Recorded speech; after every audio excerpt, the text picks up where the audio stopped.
כדי שנשיג את זה, הדבר הזה צריך לעשות בתנאים המינימליים שאנחנו קבענו.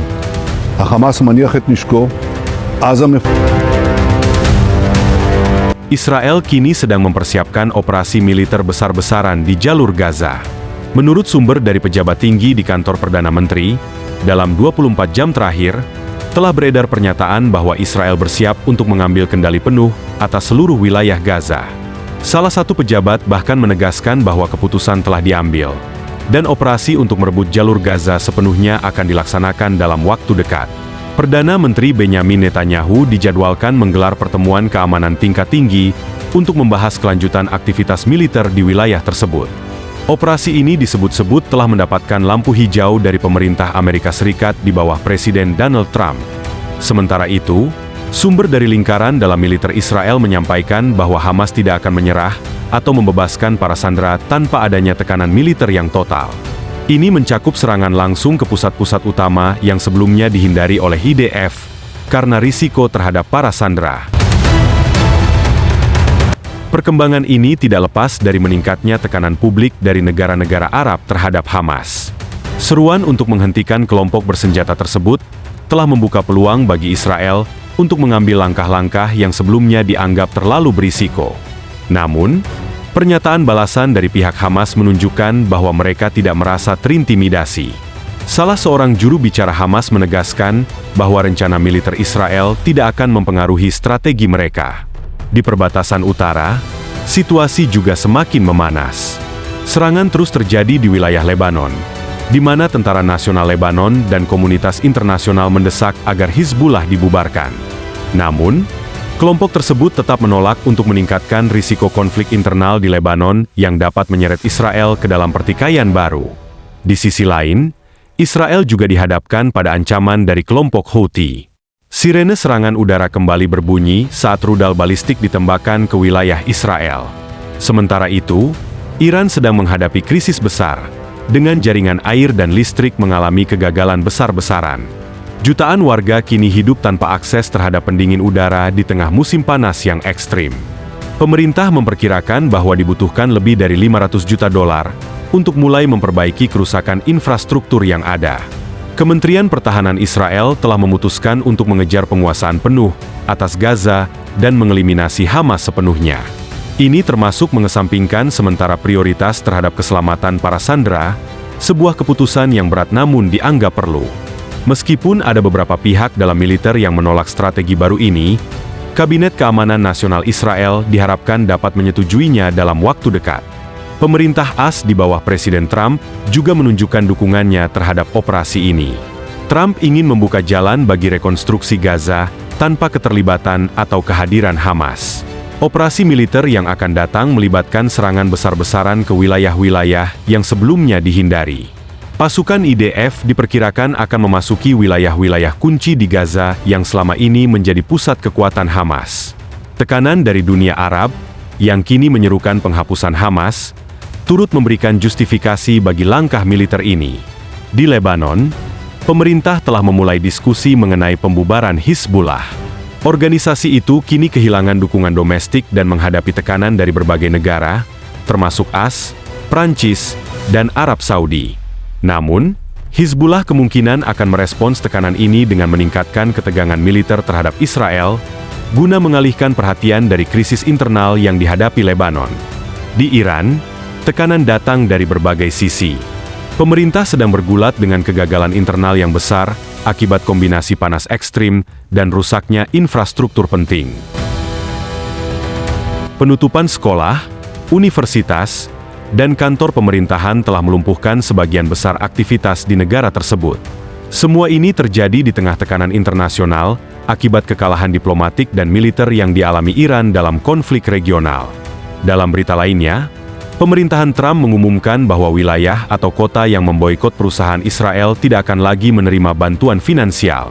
Selain itu, Elon Musk dilaporkan telah mencabut centang biru dari akun-akun yang memuat konten anti-Israel sebagai bagian dari kampanye melawan disinformasi. IDF dari Divisi 162 saat ini beroperasi di bagian utara wilayah tersebut. Selama pertempuran, Unit-unit tempur dari Brigade 40 dan 1 berhasil mengidentifikasi dan menetralisir beberapa militan di daerah Daraj Tufah. Di saat yang sama, Divisi 99 melanjutkan operasi darat untuk menghancurkan infrastruktur bawah tanah Hamas. Di bagian selatan Gaza, Divisi 143 dan 36 juga meluncurkan serangan ke fasilitas militer Hamas. Serangan udara dari jet tempur IDF ditujukan ke lokasi-lokasi yang digunakan militan untuk merancang dan melancarkan serangan terhadap tentara Israel. Pejabat militer telah memutuskan untuk memperluas cakupan serangan dan memasuki wilayah-wilayah yang sebelumnya dianggap sensitif karena kemungkinan keberadaan sandera. Meskipun keputusan ini bertentangan dengan pandangan Ketua Staf Umum IDF, Zamir, rencana tersebut tetap diteruskan. Jika rencana ini berhasil, maka operasi penuh untuk merebut Gaza dan mengalahkan Hamas akan segera diluncurkan. Dalam pertemuan kabinet minggu ini, Zamir menegaskan bahwa IDF memiliki 3 tujuan utama. Pertama, mengalahkan Hamas secara militer. Kedua, menghancurkan struktur kepemimpinan Hamas baik di dalam maupun di luar negeri. Dan ketiga, mencegah Gaza menjadi ancaman bagi Israel di masa depan. Di sisi lain, Presiden Trump telah memberikan dukungan politik dan militer kepada Israel untuk menjalankan operasi ini. Netanyahu menanggapi dengan merilis video yang menggambarkan kekejaman Hamas terhadap sandera, menyamakan tindakan tersebut dengan kekejaman Nazi terhadap Yahudi. Menurutnya, Hamas tidak berniat mencari solusi atau perdamaian. Yang mereka inginkan hanyalah kehancuran Israel. Oleh karena itu, Netanyahu menyatakan bahwa pembebasan sandera dan penghancuran Hamas adalah misi utama Israel saat ini. Laporan terbaru menyebutkan bahwa AS dan Israel tengah merancang proposal ultimatum untuk Hamas. Semua sandera harus dibebaskan secara serentak, dan kekuasaan Hamas di Gaza akan dihapuskan. Kepemimpinan di Gaza nantinya akan dipegang oleh pemerintahan sementara di bawah pengawasan internasional dengan dukungan logistik dari IDF. Menanggapi situasi ini, salah satu pejabat politik Hamas di luar negeri, Hussam Badran, mengatakan bahwa ancaman semacam ini sudah sering dilontarkan dan tidak akan mengubah keputusan mereka. Seorang penyelidik senior mengungkapkan malam tadi bahwa Netanyahu berharap Hamas akan kembali ke meja perundingan. Meskipun ancaman yang ada sangat nyata dan tidak bisa dianggap remeh, ia menegaskan bahwa Israel kini bergerak menuju penguasaan penuh jalur Gaza, termasuk operasi militer yang melibatkan wilayah-wilayah di mana sandera Israel saat ini ditahan. Mengenai para sandera, koordinator dan keluarga mereka, termasuk Gals, menyampaikan bahwa sejak delegasi Israel kembali dari Doha, Qatar, evaluasi serta perundingan terus berlangsung dengan berbagai opsi dan strategi yang sedang dipertimbangkan demi membebaskan para sandera tersebut. Dalam suasana penuh ketegangan ini, kami akan terus memberikan informasi terkini dan akurat tentang situasi di Israel. Jadi, jangan lupa untuk membagikan, mengikuti, serta mendukung kanal kami agar tidak ketinggalan berita terbaru. Selain itu, masyarakat Israel yang tengah menghadapi tantangan besar, mulai dari konflik berkepanjangan, ancaman keamanan, boikot ekonomi, hingga masa depan yang penuh ketidakpastian. Sekarang, mari kita bicara soal Hamas. Langkah terbaru dari dunia Arab yang mengutuk kelompok ini menjadi sangat penting dan menunjukkan perubahan sikap yang signifikan. Hamas bukanlah gerakan pembebasan, melainkan milisi fundamentalis yang lahir pada 1987 dengan tujuan membentuk khalifah global dan menghancurkan Israel, sebagaimana tertulis dalam piagam pendiriannya yang tidak berubah sejak 2017. Pada 1990-an, Hamas bahkan melancarkan kampanye teror untuk menggagalkan perjanjian Oslo, yang merupakan upaya normalisasi antara Israel dan Palestina. Ironisnya, tindakan teror Hamas justru memperkuat posisi Israel untuk menolak kompromi.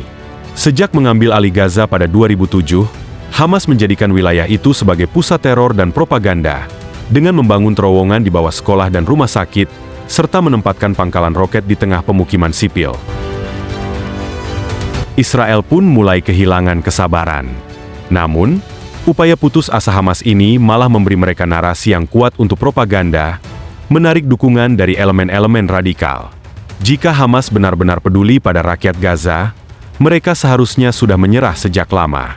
Namun, mereka justru memanfaatkan penderitaan warga untuk menggerakkan agenda politik dan manipulasi opini dunia Barat. Sementara pemerintah Arab mulai mengakui bahwa Hamas adalah masalah utama, negara-negara barat masih cenderung menyoroti tekanan pada Israel.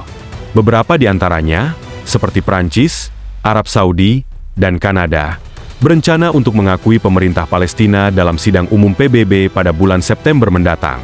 Negara-negara lain, seperti Irlandia, Spanyol, Swedia, serta beberapa negara kecil seperti Malta dan Portugal, juga berencana melakukan hal yang sama, sementara Jerman mulai mengubah sikapnya.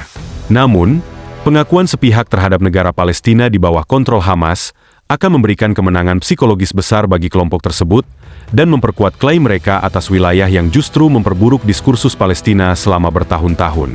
Banyak pemerintah Arab dan Liga Arab memahami hal ini, tetapi sayangnya, banyak pemerintah Barat yang tidak. Deklarasi Paris oleh Liga Arab adalah langkah awal yang baik, tetapi belum cukup.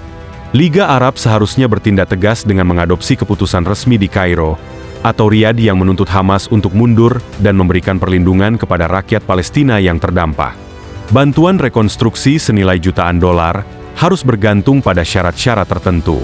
Sementara pemerintah Palestina yang sah akan mendapatkan dukungan politik, ekonomi, dan keamanan. Negara manapun yang menawarkan perlindungan kepada pemimpin Hamas harus dihargai, dan Liga Arab seharusnya membuka pintu untuk perdamaian jika konflik ini benar-benar berakhir. Selanjutnya, mari kita alihkan perhatian ke wilayah utara, di mana IDF telah melancarkan serangan terhadap target Hizbullah di Elim, Lebanon, dalam 24 jam terakhir. Pemerintah Lebanon pada hari Sabtu lalu menggelar pertemuan penting yang membahas masalah senjata Hizbullah untuk pertama kalinya secara terbuka. Setelah serangkaian operasi IDF tahun lalu, yang meliputi serangan udara dan operasi darat yang menghancurkan berbagai infrastruktur dan pimpinan Hizbullah, kelompok ini kini menghadapi tekanan politik dan ekonomi yang signifikan. Pemerintah Lebanon yang diakui secara internasional berupaya memaksa Hizbullah menyerahkan persenjataan berat mereka.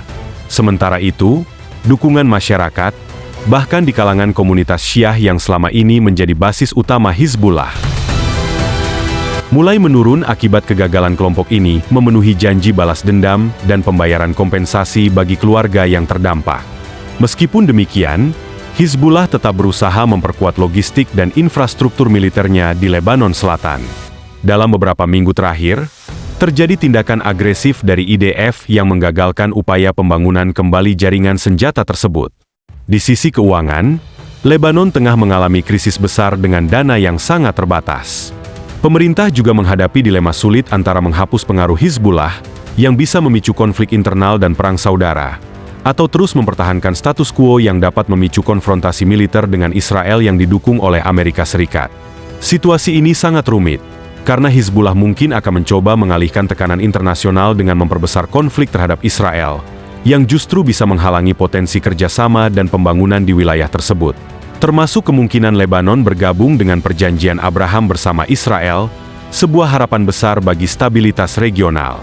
Oleh karena itu, Israel harus terus mendorong negara-negara sahabat untuk mendukung pemerintah Lebanon yang diakui secara internasional, serta mengisolasi Hizbullah secara menyeluruh. Mari kita mendoakan agar perjuangan melawan organisasi fasis ini segera membuahkan hasil positif demi perdamaian di kawasan. Terima kasih telah menyaksikan channel ini. Semoga informasi yang kami sajikan bermanfaat bagi Anda.